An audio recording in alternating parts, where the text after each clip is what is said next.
Tom Higgins is with us. We'll get to the rest of these topics. I'm actually very excited to chat with Tom because it's been a while. I believe he's in Calgary this morning as we bring him in on video chat. Good morning, Tom. How are you? Outstanding. Thank you very much. Appreciate the opportunity to be on. You betcha. You're always outstanding, Tom. Listen, have I got you in Calgary, by the way? Is that where you're joining us from? That's correct. How has the pandemic affected what you're doing in football right now? Maybe you can tell our viewers what you're up to right now. I would say that this has probably ground things to a serious halt for you, like everybody else. It has. Took a job with the University of Alberta Golden Bears as their defensive coordinator. Chris Morris is the head coach. I had the opportunity to coach Chris while I was the head coach and general manager there, and we won a Grey Cup together. And he asked if I'd be interested, so I said absolutely. The other thing that's been keeping my wife and I busy, as well as a couple of other people, is we have the Canadian Football Academy, and we just put on 2 Nike Coach of the Year football clinics, one in Montreal, one here in Calgary, and we were very fortunate to put the one on in Calgary because a couple of days after is when the pandemic hit, when everybody was now all of a sudden realizing that they were going to have to start doing social distancing and protecting themselves, and that's when everything else shut down. We were practicing with the Golden Bears, and obviously once the universities closed down, everything else is shut down. Yeah. So thank goodness. I'm one of those people that there's not enough time in the day to do everything that I want to get done or need to get done. And we should be very appreciative to actually have this time. And we can talk about it a little bit because this is something that's very serious and on everybody's mind. It's not a game. You say the Olympics brings the world together. Well, more so than anything else, this pandemic is bringing the world together because this is a world challenge.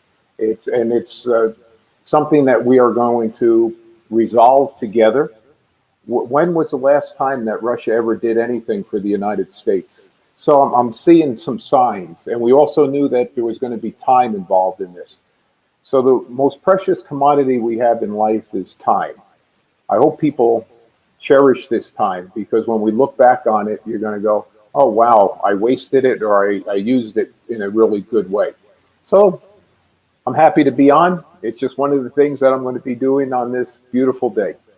Well, Tom, when I saw the list from Clark, I was so happy to see your name on it because I've always enjoyed our visits. And I knew that, well, you're a football guy, so you're just used to go. It's what's made you so successful. But maybe we can tell a few stories here, and from recent ones to way back in the past.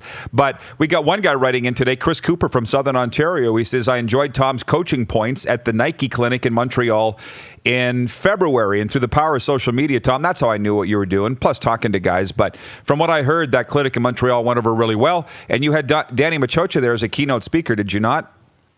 We did. And now here's another thing that's really fascinating, is that we bring quite a few speakers in from the United States.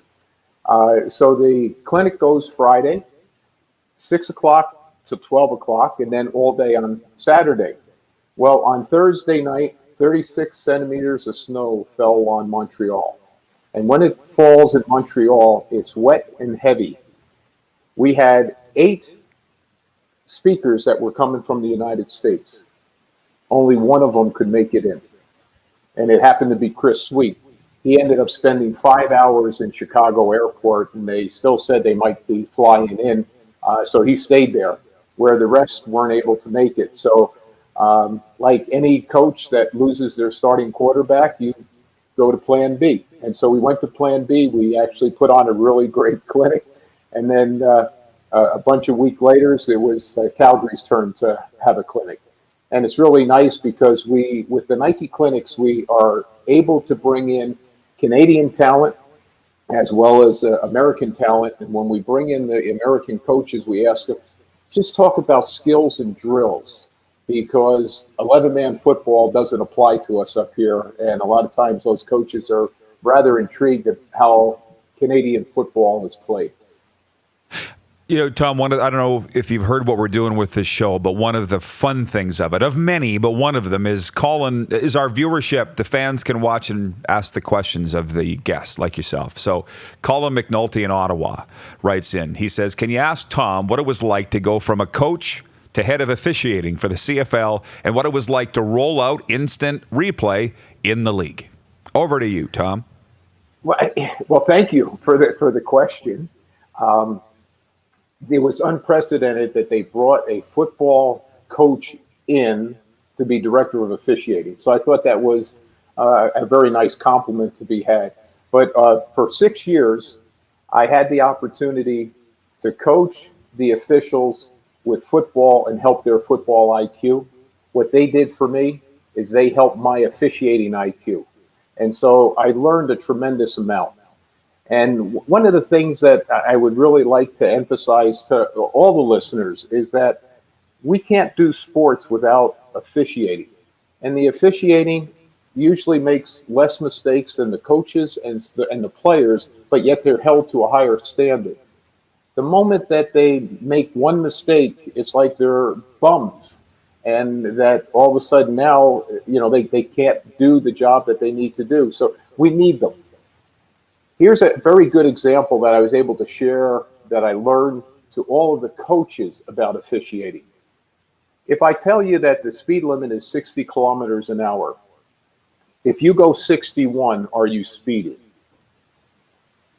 Most people would say no. It's not. You're not. You are speeding, but I wouldn't get a ticket. We're not going to flag 61. The challenge is, you probably can go 69 kilometers an hour and probably won't get a ticket, but you are speeding. If we threw a flag at 67, 66, there's a little bit of a disconnect because it's obvious when it's 70, 71, 72 that is a speeding ticket waiting to happen if they see it. And also, does it affect the play? That's another one of the challenges that the coaches have to understand because they'll come and they'll call. After a weekend's game, there'll be 8 coaches calling, complaining about officiating. And so I had to help coach the coaches on up. Did it affect the play is also a thing that needs to be thought about because if we started officiating at 61 or 62, there's going to be way too many flags on the field. There will be no flow of the game. And I don't ever want to take the human element out. The second part of the question was the moment I became director of officiating, we had our training camp in Winnipeg. I had the opportunity to go into one of those little booths and see a play. And it was like the old televisions that had the antenna ears. And because it was not clear at all. And the NFL started the command center concept. So I went down on a Thursday night. There was only one football game being played because I wanted to see how they operate because we would only ever have one game going on at the same time. So we knew we had to bring technology up to date and take it away from the referee on the field and bring it to the command center.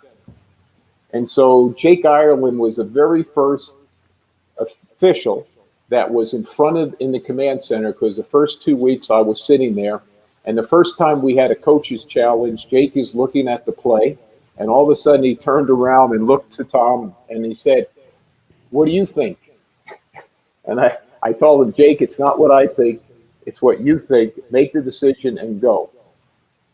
What we did during that period of time, though, is that the official that's making the decision, I wanted him to understand that time is also very, very important. The flow of the game is important. So pretend like there's a gun pointed at your head. You only have a couple of seconds to make the decision. If you can't make the decision in a timely manner, keep the decision on the field stance. So it has evolved even further because last year I was a consultant for the command center and the coaches challenge. I reviewed every one of the coaches challenges and was able to send in a report on a Wednesday. I didn't have to deal with any of the coaches. They just wanted an outside person. So that's another thing that has kept me busy and involved in football. Tom, sorry, it's a long answer to a very short question, Well, but that's it. it's a passion of yours, right? And mine too. I mean, interesting that you have the coach's perspective when you went into that role, which benefited you, and then to be able to go back and give it to the coaches the other way. That's why I thought you were so outstanding in the role. But I want to go back to your time in Calgary, February of 2005, when you successfully wooed Hank away from us. Can you take us back to that time? Because I know what was going on from the Riders' side.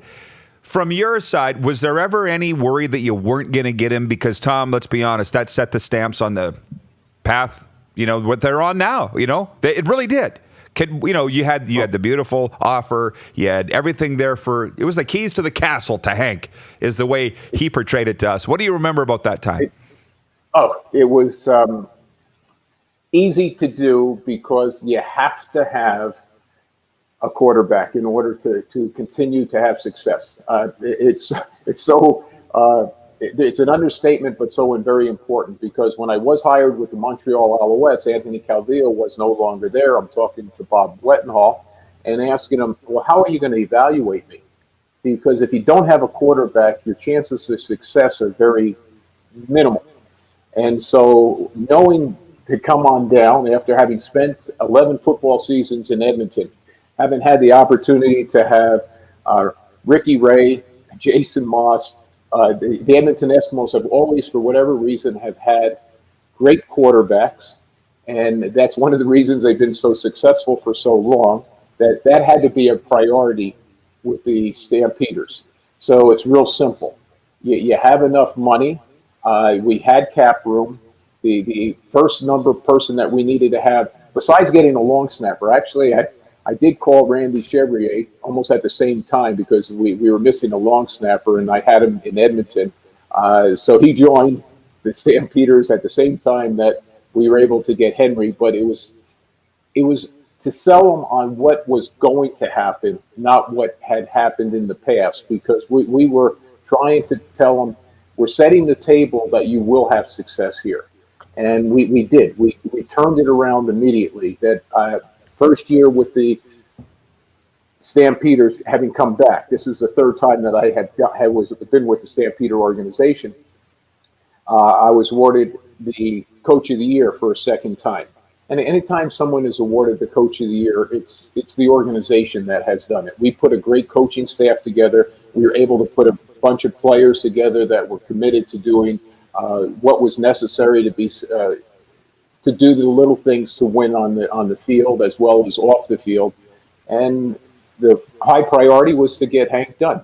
So what we were selling him on is the family atmosphere that was going to be created with the Stampeder organization, for him to be part of it. Because anytime we bring someone in, they're a football player, but they're also a family member. They're also be treated with dignity and respect, but they're also going to be part of the community. And so it's one of those things. It was easy to sell Henry because he's such a great community guy, as well as a fantastic quarterback that allowed us to have success. Yeah, well, Tom, what you don't know is Hank was calling me in the middle of that going, Tom's offering me this, and the Riders are doing this. What should I do? And I said, sounds like pretty easy decision to me, Hank, to be honest with you. And everything happens for a reason. And, he was kind of driven. You should have given me a call at that time. It would have been easier to negotiate that contract if I knew that you were helping them go that way. Would you have taken it? Yeah, that's the question, the call. Hey, lastly, Tom, we can smile and chuckle, of course, because the great history of the CFL, but right now we don't know the situation that it's in, if it's in peril or not. It's on pause. And from a CIS perspective, U Sports, I mean, I'm very closely connected with those guys, and they're calling me saying a lot of what we do depends on what the CFL does, right? Your thoughts on where we are as a league and where it's with the pandemic, and what do you think the best case scenario is coming out of this? Well, the challenge is that we start so early in the CFL, and it was never going to be solved within a couple of weeks. For whatever reason, whoever thought that, give us a couple of weeks and we can open up everything back again, that wasn't going to happen. schools are shut down, universities are shut down, businesses are shut down. We're hoping that there's a pot of gold at the end of the rainbow when it all settles down, but it doesn't look like it's going to happen until sometime maybe in the summer. So I know the CFL, and I know that they'd be working on it, that have different opportunities, because the moment that you say that we're a go, you have to make sure that it's the right thing to do. Because we don't want to set a go and then all of a sudden then we're stopping, and it could possibly be worse. I think the worst case scenario for the CFL might be a half a season. And that would be tough to take, but that's the reality of the situation that we're talking about.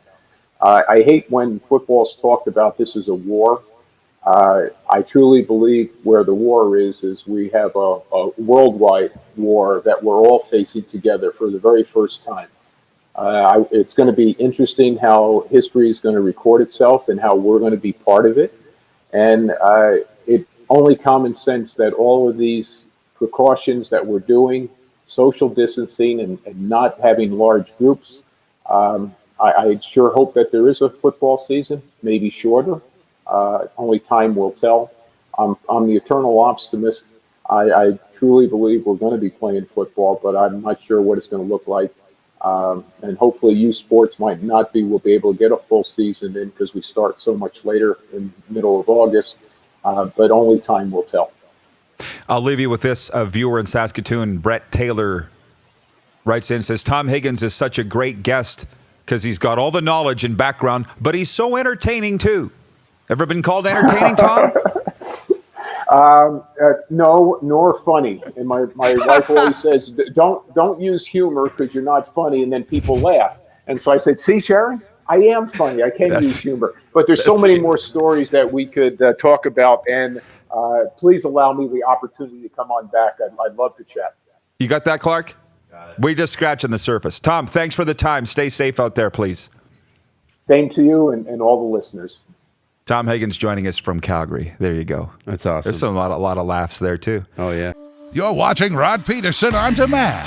For more of The Rod Pedersen Show, visit rodpedersen.com or follow Rod Pedersen on social media.